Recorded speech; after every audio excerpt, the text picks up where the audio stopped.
Hey, what's up, guys? It's Inside the Puzzle here, back with another deck profile like I said I would. Remember, guys, if you like the content, hit that subscribe button, hit the like, let me know in the comment section below what other decks you would like to see. I will post them up probably this weekend, but no worries. Let's get on with the deck profile. So I recently went undefeated at a locals. I went 5-0, right, with this green Kinemon deck. So today I just want to share with you guys so that you guys can also, I guess play it as well, see the ratios, see the thought here, right? So Kinemon is a new leader that was introduced into OP set 02, and it's a very strong deck, right? Its leader ability is you have one or less monsters, you can play a Land of Wano card for a 3 or less, 3 or higher from your hand, right? For the cost of like 1 less, right? It's really good. Like, you can activate it, and then you can play cards, and then resolve its ability. So he's 5 cast or 5 life, 5,000 base attack. Really good card. Really great card. So let's start with the lowest to high. This is a starter, so 4 Momonosuke. So in the last green deck with Kid Eustace, right, Bonnie was the superior starter card because it got you like most of your deck.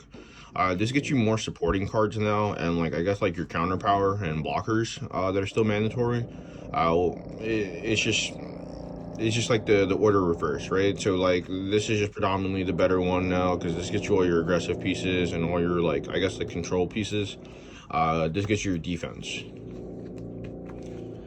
Right, now we're gonna go to I think 4 Chapone Gang Bitch. Some people play 3. It's just like a really good generic blocker that you're probably gonna need for a while. Then we play 3 Kozuki Toki. So she has an effect when Kozuki Odin is on the field. This gains blocker, right? So that means your mottos also do the same thing, which is kind of cool. Then we also play 4 Killer. So Killer is a Bonnie target.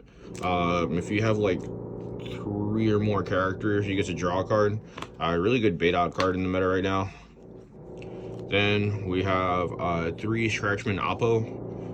He's primarily there for your counter power of 2000. But in certain matchups you can turn off Dawn if it lives that long. If you decide to play it, realistically you never ever play this card. It's more of like a counter power card.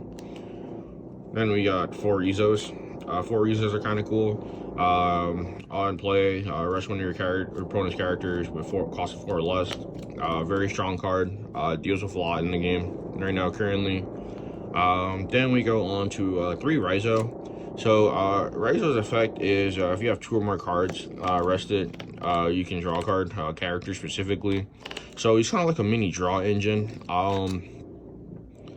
This card I have like iffy feeling on it. I don't think it's that great sometimes. Sometimes it's cool because it's recruitable advantage that if they don't want to clear it, they get punished for you just netting so much cards, right? Like you want to turbo through your deck, you want to get to your counter power, you want to build up as much resistance as possible. Then we have 3 Okiku. So some people for the most part play 4 because they want to see this all the time. It doesn't have counter power, so I can see why I didn't like it at 4. I might bump it up to 4, but because of the lack of presence of counter power and you have so many cards that kind of do the same thing now on play, this feels like a bait out card, so I feel like it lost value. Then we go to Yamato 4-drop that came out on OP2. This card is gas. This card literally shifts anything that's like 6 and lower cost-wise, which is really strong, and it's also a beefy 6,000 body. With Kinemon, you can make it a 3 cast, which is really good because if you cheat this early game, this helps you apply a lot of pressure and it forces your opponents to play awkwardly. We play 1 X-Drake. So X-Drake is just like a kill spell essentially. I want to play 2 sometimes, but there's just times where it doesn't feel that great because there's black in rotation now, and black doesn't do that much. This doesn't do that much against black. Let me reiterate that real quick. So on play, it destroys your opponent's reset character of 4 or less. If this was like 5 or less, this would be really great. Like I'd play 2, but this comes up sometimes, right? We also play 1 blocker law. So being able to I guess like bounce things and shift them around is kind of cool. But him being a 6K blocker, and he can also double as an attacker sometimes, is really strong. So now we play 3 carrot. So carrot's primarily there just for counter power, but its end of turn effect to set one of my Dawn as active is really strong with, I guess, like event cards. We'll get to the one that I play later, but some people can play Waterfall. Waterfall is kind of suggested, but I didn't feel like it was needed at the time. Might revisit it later on. We played 2 7-drop Eustace Captain Kid. So this guy's probably the best blocker / attacker dual utility card in the game, because like he gets value from attacking, right, and then he unsuspends himself during the end of the turn with a Dawn, right, which is really powerful. So like you can just apply pressure with him. So like he's a great card. I don't think you need more than 2, because like your deck is very small. Like a lot of your casts are very small, and you want to utilize your cost as much as possible. Then we play 2 Eustace Captain Kid. This card just for late game situations, and like it forces your opponent to attack into it, right? So this is essentially another life, right? So now we have 3 Kazuki Odins. So in OP2, Odin came out, and he's kind of game breaking, right? He's essentially a Eustace Captain Kid, right?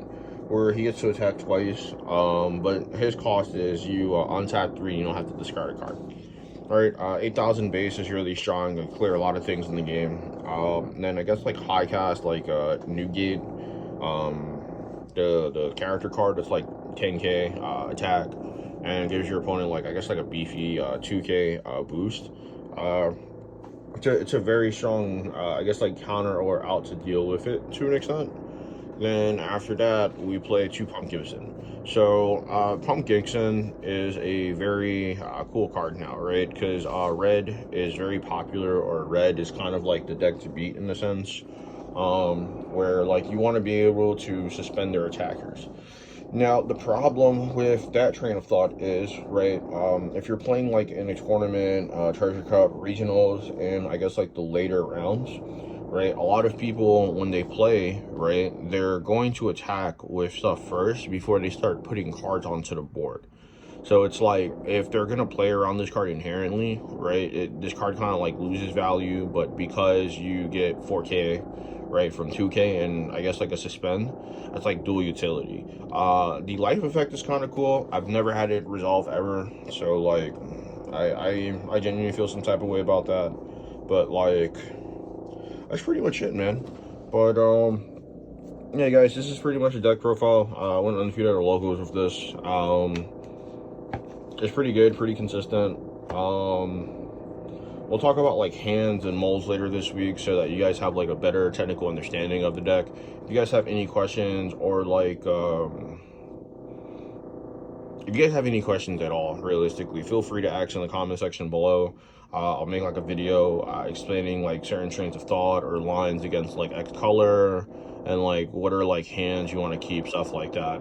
We'll just keep building content off of like, you know, trying to understand the game better, and like breaking down the logic from what it seems a lot of, I guess, like content creators when they talk about like the game, it's like very wishy-washy.